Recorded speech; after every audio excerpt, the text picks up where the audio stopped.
Shalom Alejen. En esta semana vamos a estar estudiando una nueva porción de la Torá. Vamos a estar estudiando una nueva parashá.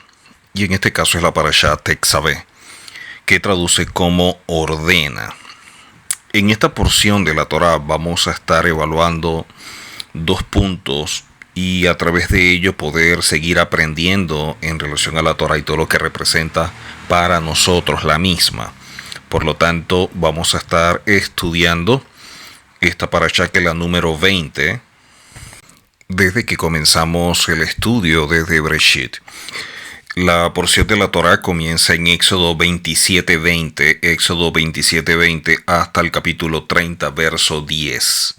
Desde el 27:20 al 30:10. Tetzaveh, esta expresión viene del verbo savá y se usa para referirse a ordenar algo que se ha instituido y se encarga a alguien para que se responsabilice en ponerlo en función. De hecho, esta expresión savá es la misma raíz de misvá. Por lo tanto, cuando vemos nosotros la palabra misvá, que muchas personas lo traducen como mandamiento o lo traducen como ordenanza, lo que nos está diciendo es que al momento en el cual nosotros tomamos la decisión de obedecer lo que Hashem ha establecido como instrucción para nuestra vida, nos estamos alineando a Él y por lo tanto estamos ordenando nuestra vida. Así que esta palabra que aparece acá es sumamente interesante. Es la segunda palabra con la cual comienza esta porción de la Torá, porque la primera palabra es y tú. Comienza con Beatá Tetzaveh, y tú ordena. La idea o el objetivo es que tú eres responsable que se cumpla, de que se lleve a cabo tal como se ha planificado y te lo ha revelado o se te ha revelado. Dice el Midrash que hay un hecho particular en esta parashá que no comienza como el resto de las secciones del libro de Éxodo o de Shemot, con las palabras Hashem le habló a Moshe. Otra particularidad más es que desde el nacimiento de Moshe, en esta parashá es la única que no aparece el nombre de Moshe. Entonces tiene dos cosas particulares. No comienza diciendo a Hashem le habló a Moshe y tampoco aparece el nombre de Moshe. Mientras que en la parashá Terumá, que es la parashá o la porción que estudiamos la semana pasada, se emplea el verbo beasitá y habrás de hacer. En esta parashá se emplea el verbo Beatá Tetzaveh y habrás de ordenar, lo que para el Rambán quiere decir que será el mismo Moshe directamente el que deberá o el que debe ordenar a los hijos de Israel, y de allí la palabra Beatá, que traduce como y tú. Ahora, el Gaón de Vilna agrega que por lo general y de acuerdo con el calendario hebreo, la parashá Tetzaveh, donde no figura el nombre de Moshe ni una sola vez, se lee regularmente en las sinagogas alrededor del día 7 del mes de Adar. El mes de Adar viene a ser el final prácticamente de año, y de allí la importancia de entender esto, porque es como si nos estuvieran dando el mensaje de que ya Moshe no va a estar o que va a desaparecer, ya no estará más con el pueblo de acuerdo con la tradición oral. Así que vemos que esta expresión Tetzaveh y su raíz nos habla de ordenar, y eso está conectado con nuestra vida, con todo lo que nosotros somos delante de Hashem, y que la Torá como manual de instrucción tiene como objetivo que nosotros podamos guiarnos a través de ella y que de esta forma podamos acercarnos más a Hashem, que nuestras acciones puedan ser conforme a su semejanza, porque así fuimos creados, y que en la medida en que nosotros vamos obedeciendo y vamos actuando conforme a la voluntad de Hashem, podemos ser Selen Elohim o la imagen de Elohim. En pocas palabras, pueden ver a Hashem a través nuestro. Y esto es vital para nosotros, que podamos reflejar la imagen de Hashem. Cuando comienza la parashá, empieza hablando de tomar para ti aceite de oliva puro. En esta parashá comienza con la descripción de este precepto de hacer aceite puro para encender con él el candelabro del tabernáculo. Estamos hablando de la menorá, que es el candelabro de 7 brazos. En cada uno de los detalles del tabernáculo debemos percibir siempre 2 dimensiones a la hora de entender o lo que significa todo esto. Una dimensión que es la externa, a la que pudiéramos ver, que está conectada con el precepto en toda su rica normativa, y la otra es el contenido interno de cada precepto, o sea, la finalidad, el propósito, y de allí la relevancia en los procesos espirituales que nosotros vivimos. Entonces, cuando hablamos del tabernáculo, siempre nos va a mostrar 2 dimensiones. Una que podemos percibir, que podemos captar, porque está conectada con los preceptos, que está conectado con la normativa, con todo aquello que podemos nosotros captar, que podemos estudiar, que podemos aprender, y lo relevante del mismo. Y la otra que muchas veces no la ven, que es el contenido interno de cada uno de estos mandamientos o de cada una de estas ordenanzas, y de allí la finalidad de la misma y la relevancia que posee dentro del proceso espiritual de cada uno de nosotros. Así que si queremos tener una comprensión mucho más profunda de todo lo que representa el estudio del tabernáculo, no podemos ignorar estas 2 dimensiones. Cuando hablamos entonces del contenido interno de lo que está conectado con los procesos espirituales, este último aspecto está visto dentro de muchos detalles que conforman el tabernáculo. Simplemente se extiende en todas las demás esferas que los preceptos se aplican, siendo que en cada una de las circunstancias es necesario siempre comprender el significado espiritual del mismo. A veces por prejuicio, a veces por una predisposición, terminamos viendo simplemente lo exterior, colocando la vista solamente en lo que se palpa, que es la letra, y no vemos más allá, y es allí lo relevante de lo que está plasmado en letra. ¿Qué hay detrás de cada mandamiento? ¿Qué es lo que Hashem nos quiere enseñar cuando nos da un mandamiento o un precepto? Y eso lo perdemos de vista porque venimos de una condición en la cual no queremos o no estamos abiertos a los cambios, a la obediencia, al compromiso, a la responsabilidad. La gente empieza a evadir todo esto utilizando ciertos argumentos que no tienen fundamento bíblico, pero que para ellos son suficientes para no sentirse comprometido y asumir el deber de todo hijo de Hashem. Nos gustan mucho los derechos, pero cuando hablamos de deberes es más complicado. Entonces, dentro de la Torá, en este caso, hablando del tabernáculo, todo lo que está conectado con la dimensión espiritual es sumamente importante. O sea, todos los preceptos, los mandamientos, tienen un propósito que está como escondido y no lo vemos. Así que cada circunstancia que nosotros podemos llegar a vivir, y de allí lo que nos muestra el tabernáculo, es necesario comprender lo que significa dentro de la dimensión interna y lo espiritual. Y de esta forma poder ampliar la percepción que tenemos de los preceptos y qué importancia tienen para nuestra vida diaria. Esto se hace bastante evidente y mucho más cuando se trata de los detalles del tabernáculo, cuya riqueza de contenidos espirituales es muy profunda.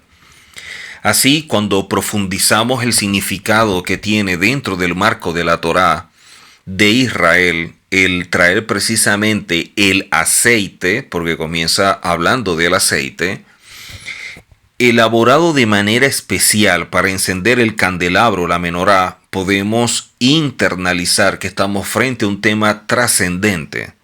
El aceite simboliza la sabiduría, siendo además este último término, hablando de sabiduría, un nombre que se intercambia con el de aceite. Hablar de aceite y de sabiduría están conectados. Y muchas veces estas cosas no las vemos por los prejuicios. No nos damos a la tarea de decir, quiero aprender, quiero estudiar, quiero dar un paso más allá de lo que pudiera estar viendo, porque a lo mejor me estoy perdiendo de algo. Los sabios lo expresan del siguiente modo: quien ve aceite de olivas en el sueño, que espere recibir entendimiento de la Torá. Berajot 54a.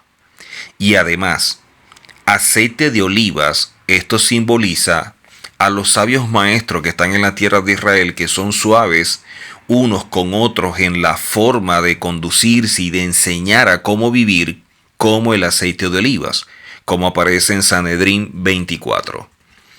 También se declara que el aceite de oliva hace que retorne la persona al estudio, como aparece en Orayot 13b. De todas estas citas entendemos que el aceite señala sabiduría y se intercambia con ella en forma conceptual. Entonces el aceite va más allá de lo que nosotros podemos ver por el significado que tiene inherente dentro de sí mismo en el contexto espiritual. Sin embargo, cabe preguntar por el factor que conecta ambos términos. O sea, ¿qué hay ciertamente en el aceite que hace que quien lo utilice amerite recibir sabiduría? ¿Cuál es la fuerza trascendental que radica en este elemento que le hace otorgar tantas cualidades? Los sabios han enseñado en el Midrash Shir Hashirim Rabá 1 los significados que sobresalen sobre el aceite y su íntima relación con el pueblo de Israel. Entre todos estos significados, cabe tal vez rescatar los siguientes hechos.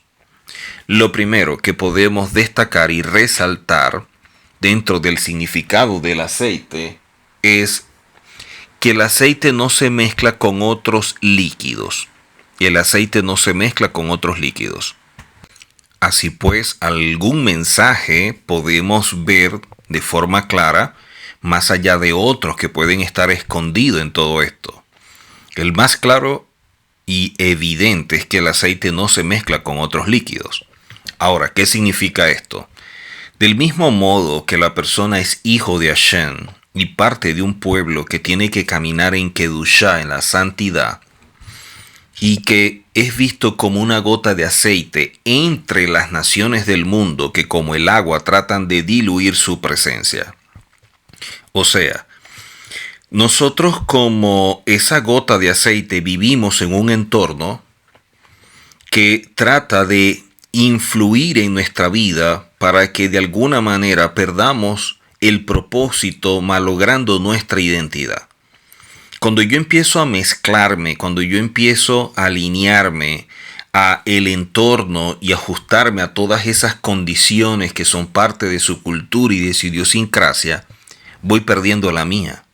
Voy perdiendo aquello que Hashem me dio. Entonces, el aceite tiene una condición y es que no se mezcla con otros líquidos. Cuando vemos nosotros al profeta que dice que se conviertan ellos a nosotros y no que nos convirtamos nosotros a ellos, nos está hablando de esto. Cómo mantenernos firmes en medio de condiciones adversas, como Joseph en Egipto, como Daniel en Babilonia, como Jacob en casa de Labán, y así cada persona que ha tenido que vivir en condiciones que son contrarias a los principios de vida que posee basado en la Torá. Así que esta autonomía permite la preservación y mantenimiento del carácter tradicional, de ese carácter que se ve reflejado en nuestra vida a través de Hashem, y de allí el mérito de no mezclarnos con todo aquello que atenta o que es contrario a la Torá. Toda esta fuerza que posee la misma para mantenernos firmes y tener esa convicción de quiénes somos, como un pueblo que depende por completo de Hashem y que su cultura viene revelada directamente del cielo. Ahora, otro punto que podemos también ver es que el aceite sale de la oliva solamente después que se le ha machacado, presionado, y se utiliza la primera gota, que es la más pura. Así también nosotros, que conocemos nuestra vida y el carácter que hay en nosotros o nuestra identidad, cuando nos vemos en medio de acciones a través de adversidades, de sufrimientos, de conflictos que genera todo el entorno, y de allí empiezan como que a golpearnos. Pero ¿qué es lo que sale cuando somos afectados por todo esto? Seremos como esta oliva que al ser presionada bota entonces esta gota de aceite, o simplemente reaccionamos frente a todo esto como otra persona que no conoce a Hashem, que no tiene la Torá. ¿Somos de los que decidimos o somos de los que reaccionamos? Son cosas que necesitamos evaluar, porque eso refleja lo que hay dentro de nosotros y domina, y de allí cualidades negativas o la mala inclinación o cosas que necesitamos tratar de nuestra personalidad. Otro punto es que, agregados a los símbolos que los sabios en el Midrash perciben en el aceite, pueden agregar otro punto, y es que el aceite señala la sabiduría profunda y oculta de la Torá.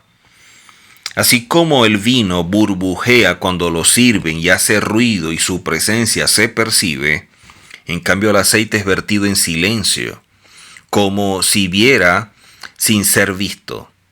Allí está, pero no nos dimos cuenta, no lo oímos, no lo vimos, pero allí está.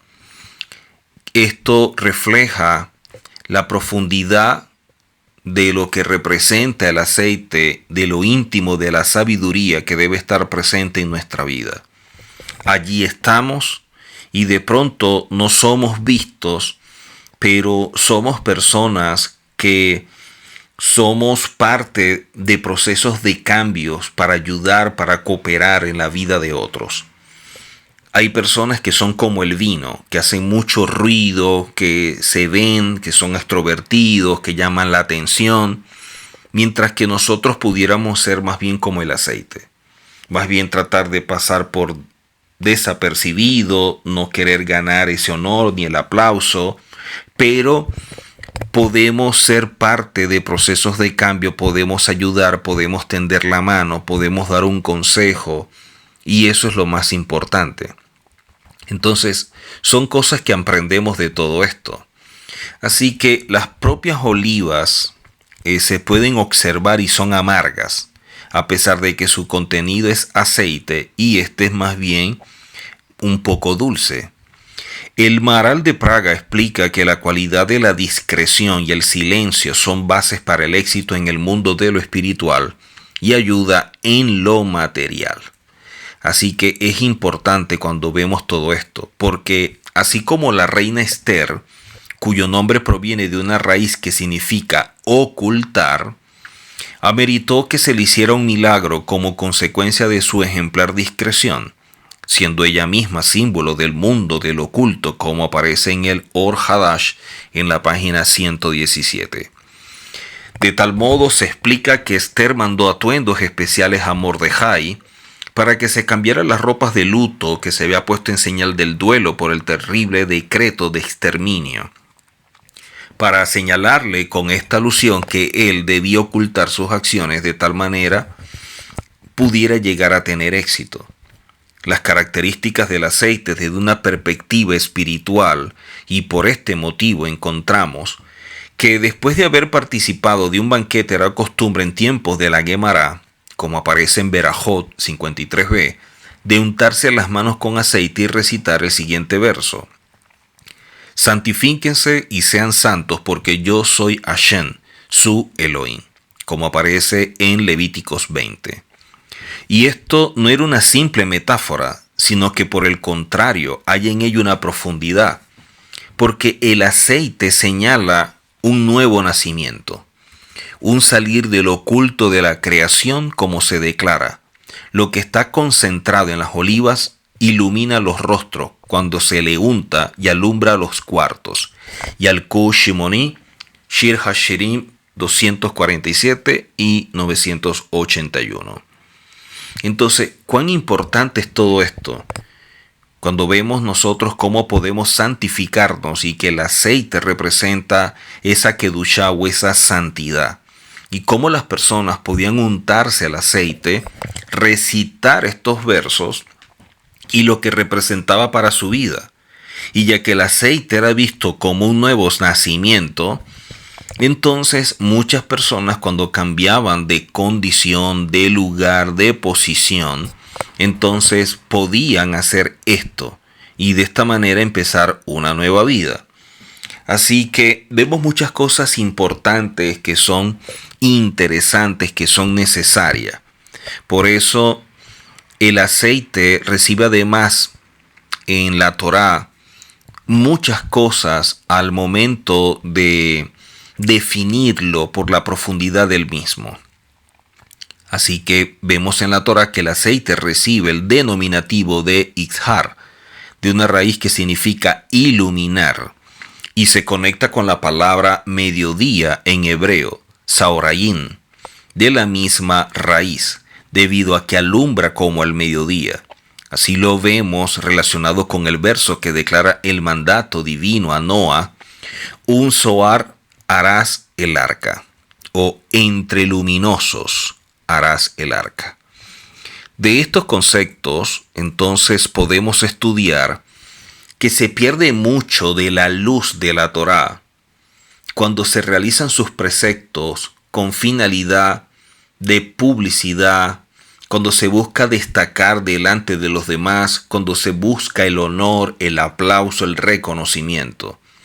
Una persona que trata de mostrar y de enseñar pierde su luz cuando lo hace con un objetivo que no sea el adecuado.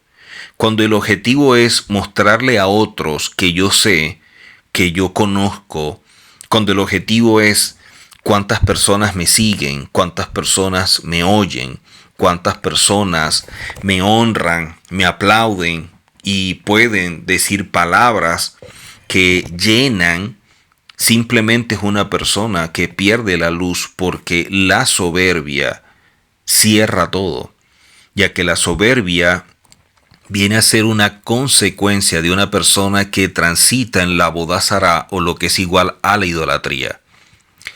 Cuando dejamos de lado la humildad que se precisa para actuar correctamente en el mundo espiritual, nuestras acciones se desgastan y no vemos que podamos enriquecernos de nuestros esfuerzos.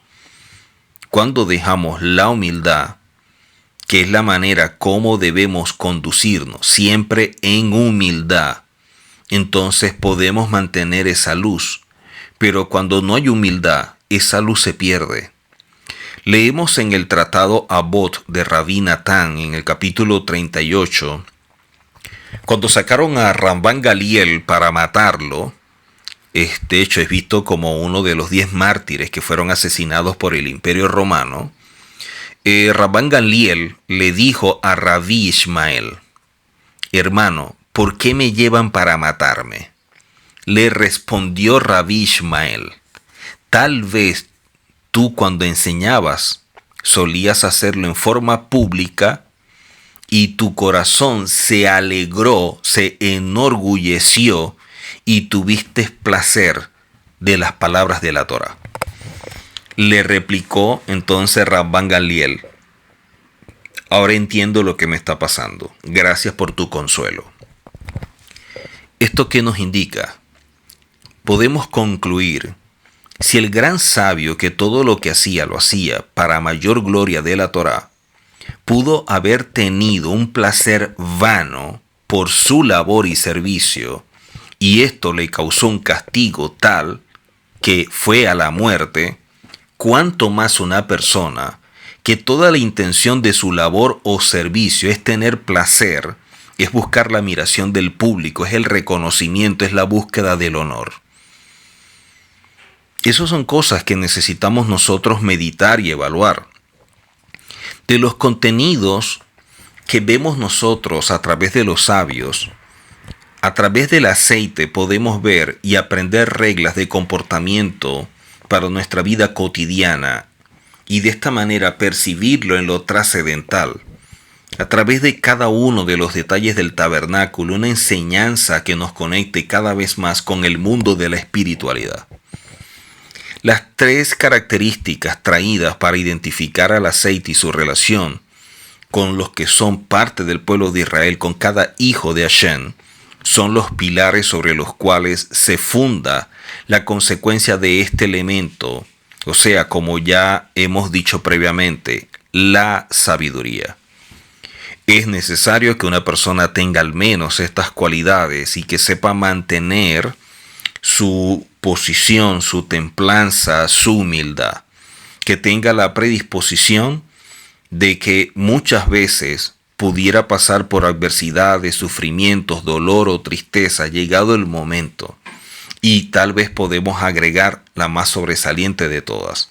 Debemos ser humildes y que nuestras acciones siempre vengan cargadas de humildad, que no busquemos ni la fama ni la admiración del público. Estas tres cualidades son sumamente importantes. ¿Cómo adquirimos sabiduría?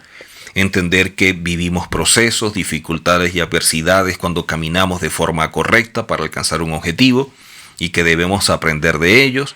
Y lo mejor de todo esto es que también debemos ser sobresalientes a través de la humildad. Todas las cualidades que nosotros tenemos poseen límites. La única que no posee límites es la humildad.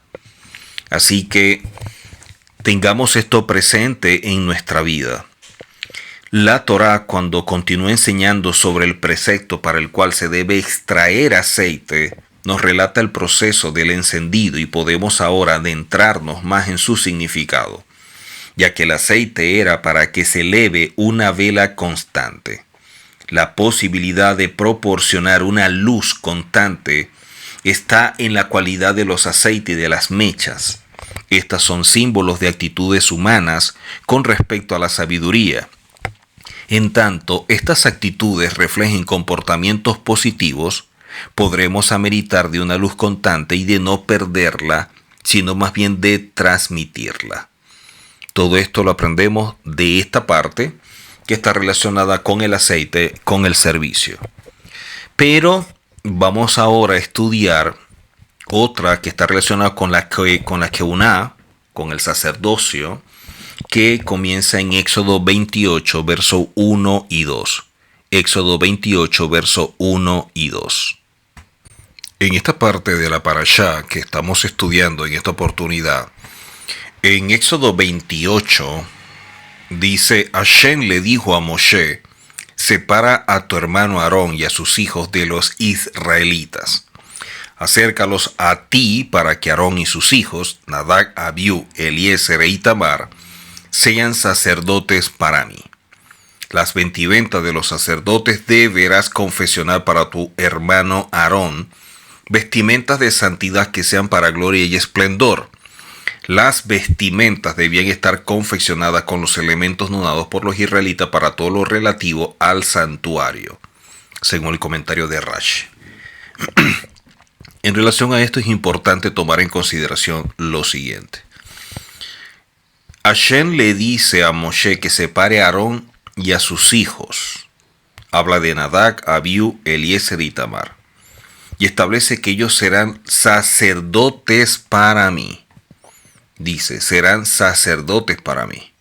Regularmente nosotros vemos que se dice siempre: todos los levitas ejercen el sacerdocio y todo esto. Pero cuando vamos a la Torá, nos damos cuenta que de los hijos de Leví, que en este caso está Gerson, está Coat y está Merari, de Coat que viene Amram, y de Amram viene Aarón, Miriam y Moisés. Aarón, Miriam y Moisés son levitas, mas no sacerdotes, porque los sacerdotes son Nadab, Abiú, Itamar y Eleazar. Luego vemos que se agrega Pinjas, que lo vamos a ver más adelante, pero vemos también que Nadab y Abiú mueren y solo quedan al frente del sacerdocio Itamar y Eleazar. Por lo tanto, los descendientes de Gerson, los descendientes de Merari, no optaron al sacerdocio a pesar de ser levitas, quienes ejercen el sacerdocio de acuerdo a lo que dice la Torá. El mismo Hashem le dice, sepárame a Aarón y a sus hijos.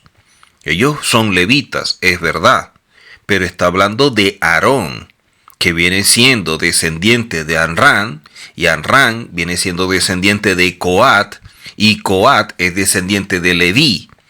Pero Leví tenía otros hijos, y de esos hijos no hay sacerdocio, pero son levitas. Entonces, todos pueden ser levitas, pero no todos los levitas ejercen sacerdocio. O sea, todos los que ejercen el sacerdocio son levitas, pero todos los levitas no son sacerdotes, porque quienes ejercen el sacerdocio son los descendientes de Aarón. Por eso se habla de un sacerdocio arónico. Y esto es importante destacarlo porque la gente a veces se confunde con esto y piensan que por el simple hecho de ser levita ya ejercen un sacerdocio. De acuerdo a la Torá, no es así. Lo que estamos leyendo nos dice algo totalmente diferente. Aarón sería el Cohen Hagadol o el sumo sacerdote. Su ministerio es una sombra de lo que celestialmente se veía como la Keuná o el sacerdocio con el tabernáculo verdadero. Como Moshe vio todo lo que había en ese tabernáculo, también vio al Cohen Hagadol o al sumo sacerdote, que de acuerdo a la Torá vemos también que es según el orden de Melquisedec, como está escrito en el Salmo 110. Salmo 110. Hashem ha jurado y no se retractará, tú eres sacerdote para siempre según el orden de Melquisedec. Entonces, ¿qué es lo que se hizo dentro de este plano terrenal? Un sacerdocio y un templo. Un sacerdocio y un templo, bueno, previamente es el tabernáculo, de lo que Hashem le reveló y le dijo, lo harás exactamente como tú lo veas. Quiere decir que hay algo en lo espiritual, en lo celestial, hablando del tabernáculo y el sacerdocio, de lo cual Moshe tuvo revelación y viéndolo, copió ese modelo que Hashem le dijo que tenía que establecer en la tierra y que a través de eso la gente pudiera percibir su presencia para habitar entre nosotros. Esto es lo que vemos nosotros acá. Luego vemos en Éxodo 29, verso 1, la consagración de Aarón y sus hijos como Coanín, como sacerdote. O sea, esta porción de la Torá describe la dedicación sacerdotal y también la Keuná o el sacerdocio, el ministerio. Es interesante que termina con el altar del incienso. En las escrituras muchas veces el incienso representa las oraciones de los sadiquín o de los justos. Eso lo vemos también nosotros en Apocalipsis, esta explicación. La función principal de sacerdote es totalmente diferente al del profeta. Vemos nosotros que el profeta es la voz de Hashem para el pueblo. El sacerdote es el que representa al pueblo, siendo su voz frente al Eterno. El profeta es la voz de Hashem para hablar al pueblo, guiar al pueblo, y siempre los profetas era corregirlos a todos aquellos que se habían desviado y que volvieran a la Torá. Cuando vemos el sacerdocio es al revés. El sacerdocio o el sacerdote es representante del pueblo, es el que se coloca delante de Hashem en lugar del pueblo para actuar en su favor. De esta manera está actuando como una especie de intercesor y tiene un extraordinario poder capaz de detener la muerte de aquel por quien se intercede. Vemos también que a veces Moshe intercedió para que Hashem no eliminara a Israel y Hashem oyó el clamor de Moshe. Muchas veces el pueblo hizo cosas y siempre Moshe actuando en favor del pueblo a pesar de todos sus errores para evitar que murieran en un momento dado. Uno de los puntos que se destacan dentro de todo esto es el hecho que vemos actualmente cuando se trata de desacreditar o deslegitimar a una persona que es líder, que es ministro, porque se le dice que no es levita, y eso es evidente. Y el tema a tratar siempre está conectado con el dinero. Siempre se asume o se dice que solo los levitas deberían recibirlo, y por lo tanto, como estos líderes no son levitas, no deberán recibirlo, y que tampoco era dinero, sino que eran especies, ¿ok? O en tal caso animales. Sin embargo, en el tiempo, cuando vemos nosotros el primer Pesaj en Egipto, Hashem instruyó a cada familia para que todo hijo primogénito debía ser consagrado a él. O sea, estudiemos un poco la historia de cómo se dan los eventos para que entendamos el propósito de todo esto, y cuando entendemos el propósito podemos entonces establecer un mejor criterio al momento de hablar. Vemos que todos estos primogénitos eran apartados para asistir a Moisés y Aarón en el ministerio al pueblo. Sin embargo, esto solo fue una medida temporal. ¿Por qué? Porque aquí vemos cómo escoge a todos los hombres de la tribu de Leví para reemplazar a los primogénitos de todas las tribus de Israel como consecuencia de lo sucedido con el becerro de oro. En pocas palabras, si el becerro de oro no hubiera surgido, eran los primogénitos de cada familia de Israel que tenían que ser consagrados a Hashem. Producto de lo que sucedió, entonces se establece a los levitas. Quiere decir que los levitas son una consecuencia de un acto de idolatría, y eso cambió los que ejercían el servicio para establecer un nuevo orden en el servicio. Por eso lo vemos en Éxodo 32:26. Éxodo 32:26 dice que se puso Moisés a la puerta del campamento y dijo: ¿Quién está por Hashem? Júntese conmigo. Y se juntaron con él todos los hijos de Leví. En Números capítulo 3, verso 6 dice: haz que se acerque la tribu de Leví y hazla estar delante del sacerdote Aarón para que le sirvan. El primer libro de Crónicas 25:1 dice: asimismo David y los jefes del ejército apartaron para el ministerio a los hijos de Asaf, de Emán y de Jedutún, para que profetizasen con arpas, salterios y címbalos. ¿Ok? Esta expresión, para que profetizasen, el profetizar dentro de lo que vemos en la actualidad fuera del contexto hebreo es totalmente tergiversado, es muy mal interpretado, porque no se entiende lo que es la nebuá o lo que es la profecía y aquel que profetiza. Lamentablemente, y de allí vemos en la actualidad todo lo que estamos viendo fuera de los principios. Quiere decir que cuando vemos todo esto, sin el suceso del becerro de oro, quienes estuvieran sirviendo, estarían sirviendo aquellos que previamente a los levitas lo hacían. Entonces, ¿qué o quién otorga la legitimidad para servir y recibir por el servicio asignado por Hashem aquello que él estableció? Sea lo que llamamos diezmo, sea lo que llamamos ofrenda, que muchos dicen que ya lo del diezmo no está, no existe. Bueno, dentro del pueblo de Israel sí existe. De hecho, vemos nosotros leyes relacionadas al diezmo o al macer y la forma de cómo presentarlo, cuándo y una serie de cosas, porque actualmente está.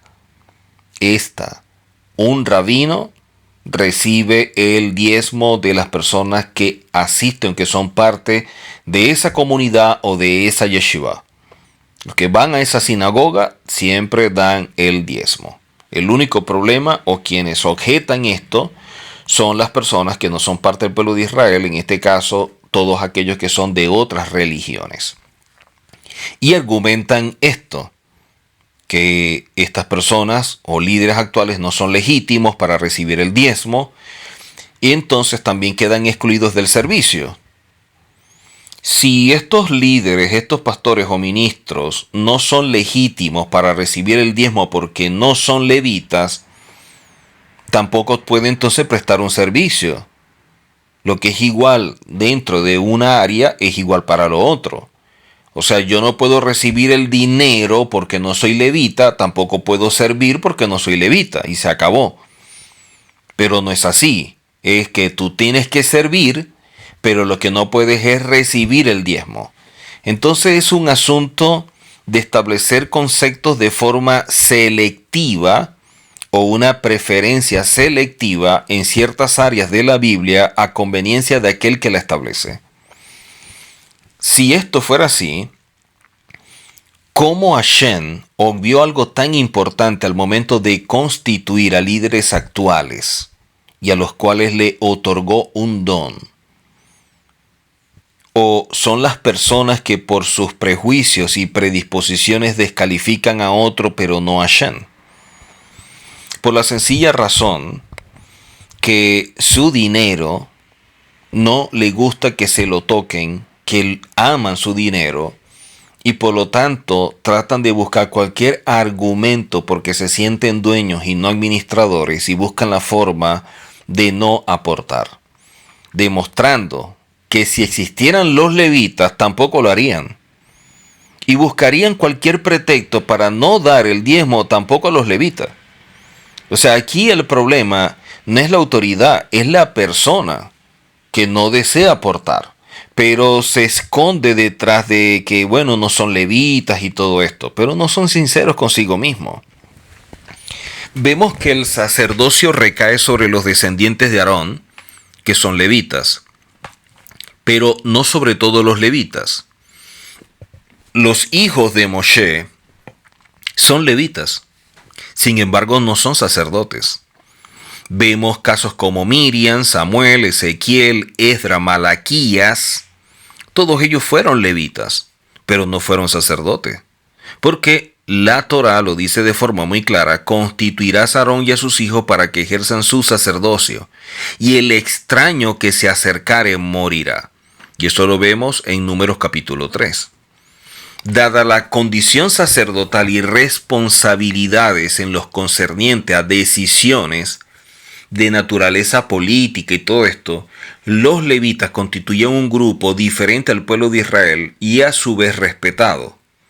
Recordemos que los levitas también tenían la responsabilidad de enseñar la Torá a las demás tribus. Eran los que ejercían la autoridad en las ciudades refugio. Aunque todas estas responsabilidades fueron mermando con el tiempo. En Números 25, verso 10 al 12, dice la Torá que Hashem le habló a Moshe para que transmita lo siguiente. ¿Qué es lo que va a transmitir? Pinjas, hijo de Eleazar, nieto del sacerdote Aarón, apaciguó mi ira contra los israelitas al haber sido el quien entre los israelitas vindicó mi causa. Con su heroica actitud cuando tomó una lanza para justiciar al israelita que cohabitaba con la madianita en actitud desafiante contra Moisés. evitando que yo en mi celo lo extermine a los israelitas. Recuerden que aquí celo es la palabra quiná, consiste en que deben servir por exclusividad a Hashem y no a nadie más. Todo aquel que ocupa el lugar de Hashem está ocupando una posición que hace que el otro incurra en idolatría, y ahí es cuando Hashem actúa a través de esto que se llama quiná, que es el celo. Por eso dile a Pinjas que le otorgó mi pacto de paz. ¿Ok? En el corazón de Pinjas no existía ningún interés personal. Pinjas actuó por lo que estaba sucediendo y el celo por Elohim.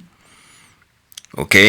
Así como existe el Hilul Hashem, que es la profanación del nombre de Hashem o actuar deshonrando a Hashem, también existe el Kadosh Hashem, cuando algo se hace por la santidad del nombre de Hashem.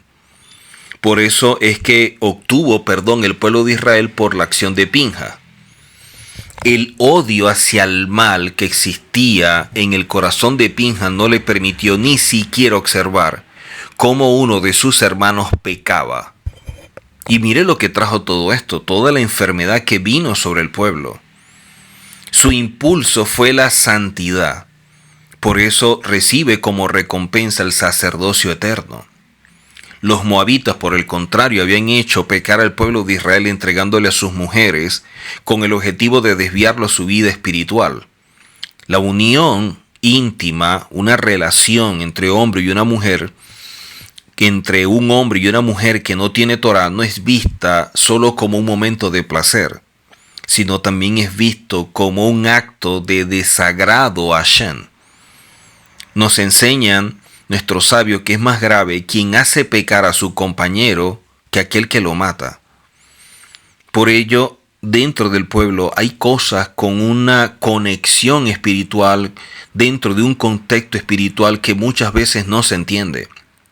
Cuando hablamos previamente sobre el tabernáculo, cuando hablamos previamente sobre el aceite y la sabiduría y la conexión espiritual, lo que vemos ahora cuando vemos la relación entre un hombre y una mujer, la acción de Pinjas al momento de matar a esta persona que lo atraviesa con una lanza por estar teniendo relaciones con una mujer que no era del pueblo de Israel, y todo lo que está allí escondido, pero las personas se están quedando en lo literal, se están quedando en la superficie, y esto trae como resultado que se carezca de un nivel de revelación mayor que nos permita avanzar.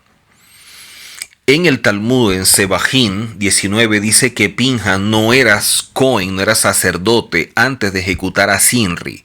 Sinri fue el hombre que se acostó con esta mujer y que Pinjas lo mató. Solo Aarón y su familia y su futura descendencia habían sido designados como sacerdote. O sea, todas las personas que vivían en el momento en que Hashem establece a Aarón y su familia quedaron fuera del sacerdocio porque se le designó a Aarón.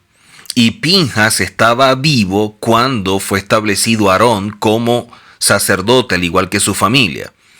Pero como Pinjas actuó contra Sinri por la santidad del nombre de Hashem, entonces Hashem hizo un pacto con Pinjas y también hizo que fuera parte del sacerdocio.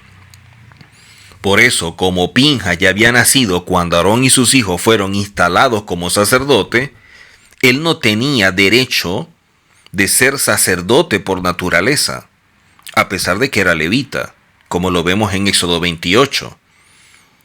Y aunque él pertenecía a la familia del sumo sacerdote y por eso tenía una posición de liderazgo nato, por lo tanto Pinjas no había tomado la justicia en sus propias manos como alguien o como un acto personal.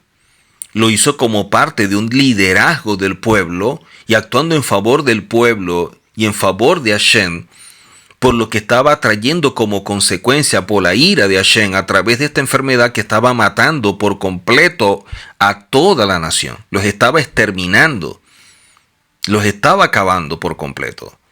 Entonces esto se para con la acción de Pinjas. En número 25.13 dice ¿Qué implica para él y sus descendientes el pacto eterno del sacerdocio? En mérito a haber vindicado a su Elohim y haber hecho expiación para los israelitas. Hablando de ese heroico acto, ¿no? Antes de este incidente, el sacerdocio le fue conferido solo a Aarón y a sus hijos. ¿Quiénes eran? Eleazar e Itamar. Y también por carácter hereditario a los hijos de ellos, o sea, todos aquellos que nacieron fuera de la consagración como sacerdote. No olvidemos que Pinjas había nacido antes y por eso había quedado excluido, aunque ejercía una posición de liderazgo. Pero por mérito a la actitud que él tuvo, se le confirió este honor. Entonces, esto no lo podemos perder de vista porque es sumamente importante cuando hablamos de la legitimidad de una autoridad. Lo que legitima la autoridad es ser establecido por Hashem con un propósito basado en el servicio que presta Hashem. Y lo que hace que pierda legitimidad es la forma como se ejerce el sacerdocio y si la persona es establecida por Hashem o se autoestableció. Porque todo aquel que es establecido por Hashem posee un don o un recurso espiritual para ejercer dicha función. Y de esta manera el don lo ejerce a través del oficio. Pero una persona que no ha sido establecido por Hashem no puede cumplir con un oficio porque carece del recurso espiritual para el mismo. Por eso vemos nosotros en el Salmo 106, que dice que se levantó Pinjas e hizo juicio y se detuvo la plaga, y le fue contado por justicia de generación en generación para siempre. Esa acción de Pinjas, de preservar el nombre de Hashem, la santidad del nombre de Hashem, trajo como consecuencia que fuera parte del sacerdocio. Por eso es que Elohim hace pacto con Pinjas y su descendencia de desempeñar perpetuamente el sacerdocio. Esto significa que el sumo sacerdote ha de venir del linaje de Pinjas. Cuando vemos nosotros el primer libro de Crónicas capítulo 6, Pinjas aquí demuestra el otro papel del sacerdote, ser representante del pueblo delante de Hashem. El pueblo en general ha quebrantado el pacto con Elohim por su apostasía, pero aquí Pinjas, que representa ese remanente fiel dentro del pueblo, actúa en su favor. Y Elohim renueva su pacto con ellos y bendice a Pinjas con un papel especial dentro del pueblo. Vemos acá en el primer libro de Crónicas 6, verso 4 en adelante, lo que nos dice la Tanaj. Dice, Eleazar engendró a Pinjas. Pinjas o Fines, que también pudiera aparecer así en la Biblia, engendró a Abisúa. Abisúa engendró a Buki, Buki engendró a Uzi, Uzi engendró a Seraías engendró a Merayot, Merayot engendró a Amarías, Amarías engendró a Aitof, Aitof engendró a Sadoc, Sadroc engendró a Aimás, Aimás engendró a Azarías, Azarías engendró a Johanán y Johanán engendró a Azarías, quien tuvo el sacerdocio en la casa que Salomón edificó en Jerusalén. Entonces, miren quién terminó ejerciendo el sacerdocio en la casa que Salomón edificó, hablando del templo, del primer templo. ¿Quién lo hizo? Azarías, un descendiente de Pinjas y más cerca un descendiente de Sadoc. Entonces vemos acá que Sadoc es un descendiente de Pinjas. Y este hombre fue sacerdote en tiempos de David, como lo vemos nosotros en el segundo libro de Samuel capítulo 8.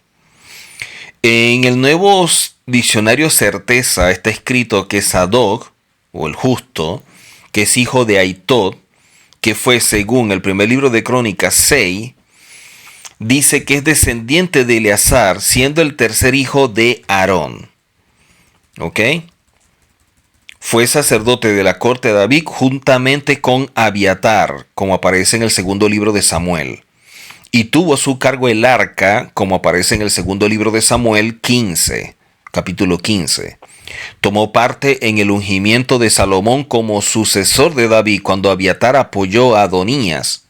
Primer libro de Reyes, capítulo 1. Él y sus descendientes cumplieron funciones de sumo sacerdote en el templo de Salomón hasta su destrucción en el año 587. Ezequiel restringe a la familia de Sadoc los privilegios sacerdotales en su nuevo ordenamiento, sobre la base de que solo ellos fueron inocentes de la apostasía bajo la monarquía, como aparece en Ezequiel 44. Luego vemos en el segundo templo,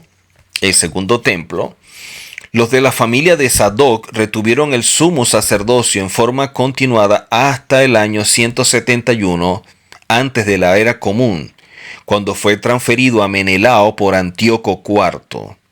Incluso después de esto, un sacerdocio sadoquita presidió sobre el templo judío en Leontópolis, Egipto, hasta que Vespasiano lo cerró poco después del año 70 de la era común. La comunidad de Qumran se mantuvo leal al sacerdocio original de Sadoc y esperaba su restauración. Recordemos que en los días de Yehoshua el sacerdocio que se ejercía no era conforme a la Torá, que eran los descendientes de Aarón. Hubo otros que se establecieron y los originales se fueron a Qumran. En Ezequiel 44, verso 15 en adelante dice: pero los sacerdotes levitas, hijos de Sadoc, que guardaron el ordenamiento del santuario cuando los hijos de Israel se apartaron de mí, ellos son los que se aproximarán a mí para servirme, y estarán delante de mí para ofrecerme la grosura y la sangre, dice Hashem. Ellos entrarán en mi santuario y se acercarán a mi mesa para servirme y guardarán mis ordenanzas. Entonces, podemos hacer la pregunta: ¿quién debe servir y cómo? Creo que estudiar el origen del servicio de los levitas y la esencia de todo esto nos puede dar mucha respuesta. Porque ¿cómo descalificar a un líder, a un ministro actualmente, si es constituido por Hashem? ¿O vamos a ir nosotros en contra de Hashem? ¿O el hombre superior a Hashem? O sea, ¿quién le da la legitimidad a alguien para servir? ¿Hashem o el hombre? Si este líder, este ministro o este pastor no califica como levita, la iglesia tampoco califica como templo. Si el pastor queda descalificado porque no es levita, la iglesia tampoco es templo y también quedaría descalificada. Cuando vemos esta mala interpretación de cómo algunos objetan el hecho de ofrendar o dar el diezmo, ellos argumentan que el pastor no es levita, pero ellos quieren seguir asistiendo a la iglesia, que los atiendan, que les sirvan, pero eso sí, a cambio de nada, porque el pastor no es levita. Para ese tipo de personas que quieren los beneficios, pero no aportar nada en favor de ellos, también les decimos que como el pastor no es levita, la iglesia tampoco es el templo. Y por lo tanto no habría un lugar que conforme a principios califique para reunión. Mire, el diezmo no es de la persona, sino de Hashem. O sea, aquel que no lo entrega se está apropiando de algo que es ajeno. Y cuando uno se apropia de algo que no es de uno, está robando, así de sencillo. En Números 18:21 dice: he aquí, yo he dado a los hijos de Leví todos los diezmos en Israel como heredad a cambio del servicio que llevan a cabo en el tabernáculo de reunión. Por lo tanto, el pago por el servicio era el diezmo. En segundo libro de Crónicas, capítulo 31, también vemos lo siguiente: mandó también al pueblo que habitaba en Jerusalén que diera la porción correspondiente a los sacerdotes y levitas, a fin o con el propósito de que se dedicaran a la Torá de Hashem. Y cuando se divulgó el edicto, los hijos de Israel dieron muchas primicias de grano, mosto, aceite y miel y de todo fruto del campo, y trajeron en abundancia los diezmos de todas las cosas.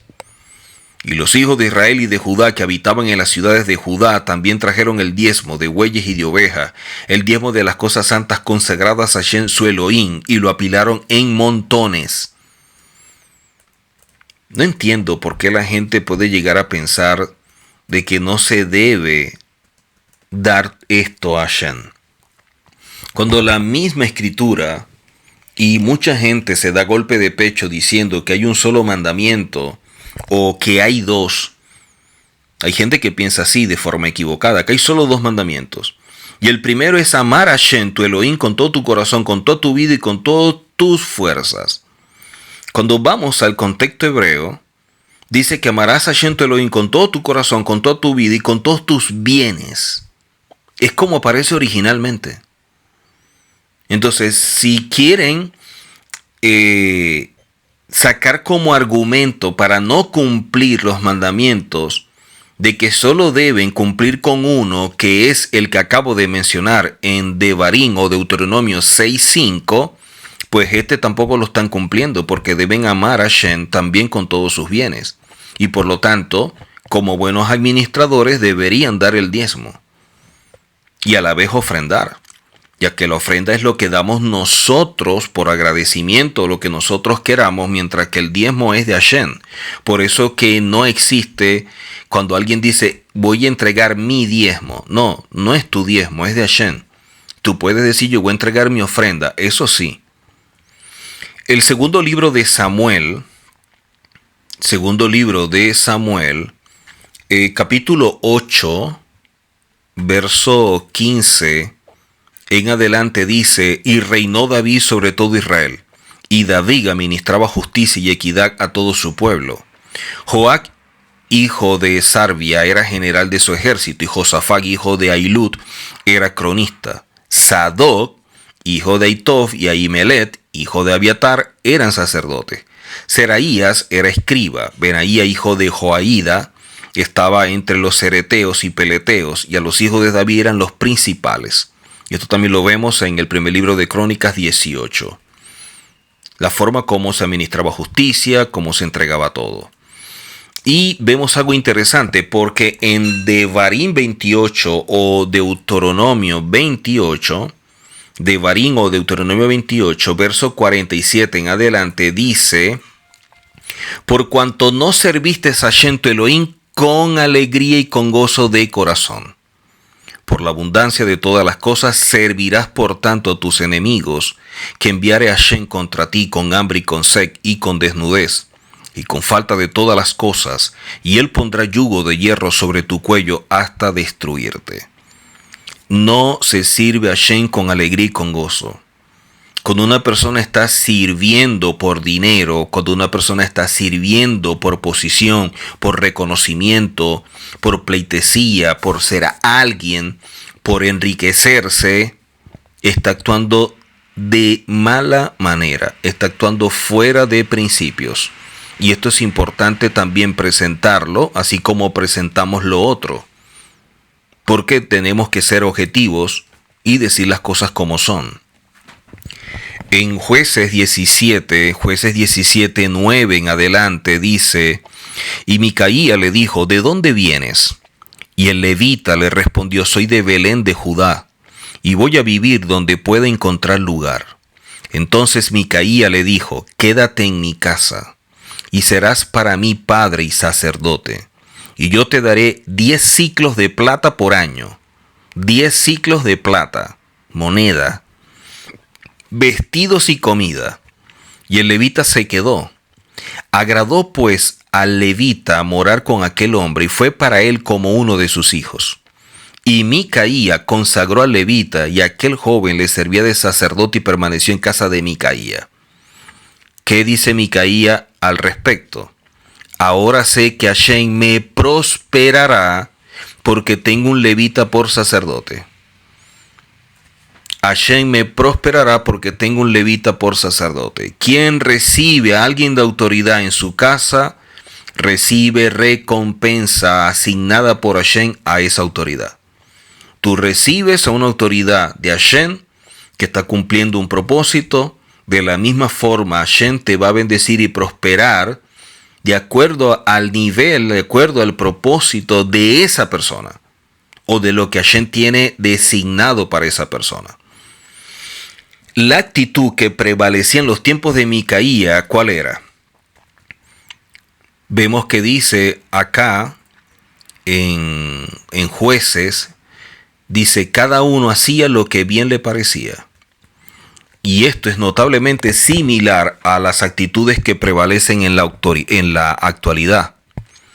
Pero Hashem nos ha dado normas, mandamientos, preceptos, forma de conducirnos. No ha dejado nuestra conducta a criterios ni a opiniones personales o particulares, esas interpretaciones sesgadas, basadas en intereses. Podemos evitar conformarnos con las actitudes bajas que prevalecen en nuestra sociedad al tomar en serio los mandamientos de Hashem y aplicarlos a nuestras vidas. La independencia y la confianza en uno mismo son cualidades que son positivas, pero solo dentro del marco de la Torá. Hoy, como en los días de Micaía, todos parecen poner en primer lugar sus propios intereses. El tiempo no ha cambiado la naturaleza del hombre. Pasa el tiempo, pero los males siguen siendo lo mismo. Pero pueden existir personas que tengan una actitud como Micaías y valorando a la autoridad, lo reciba en su casa y sea de bendición en su casa, porque va a llevar la luz de la Torá, y esa persona por recibirlo, como dice ahí todo lo que le dio a Micaía, entonces por tener a esta persona, Micaía, fue prosperado, fue bendecido en todo. Importante todo esto. Cuando vemos todo lo que está establecido, nos damos cuenta de la importancia que esto posee y el hecho de estudiar. Cuando nosotros empezamos a estudiar, podemos salir de la ignorancia. Mucha gente argumenta y defiende siempre que lo que se entregaba nunca fue dinero y por lo tanto no debemos llevar dinero, que lo que debemos entregar en tal caso, si vamos a ser tan apegados a la Torá, serían vacas, ovejas, bueyes y pare de contar, pero nunca dinero. Pero vemos acá que no es así. Inclusive en el segundo libro de Reyes, capítulo 12, dice, la plata de las ofrendas por la culpa y la plata de las ofrendas por el pecado no era ingresada a la casa de Hashem, pues eran para los sacerdotes. Cuando dice el dinero de la culpa y todo esto, y está hablando del dinero y aparece la palabra aquí, kesep. Kesep traduce como dinero, moneda. Entonces, simplemente hay personas que le gusta establecer cosas de acuerdo a su criterio y de esta manera poder como que evadir la responsabilidad. Así que esto es lo que establece la Torá y cada quien es el que debe decidir qué va a hacer, si actúa conforme a la Torá o si actúa fuera de la Torá. Pero evidentemente siempre vamos a ver consecuencias para bien y para mal de acuerdo a lo que nosotros hagamos. No en vano, Hashem dice desde el principio, yo coloco delante de ustedes la bendición, la maldición, la vida, la muerte, el bien y el mal. Y nos pone a escoger. Queda de nuestra parte ser personas sabias y entendidas y saber qué vamos a escoger para nuestro bien y conforme a la Torá en favor del honor de Hashem. Nos vemos en la próxima. Hasako Barú.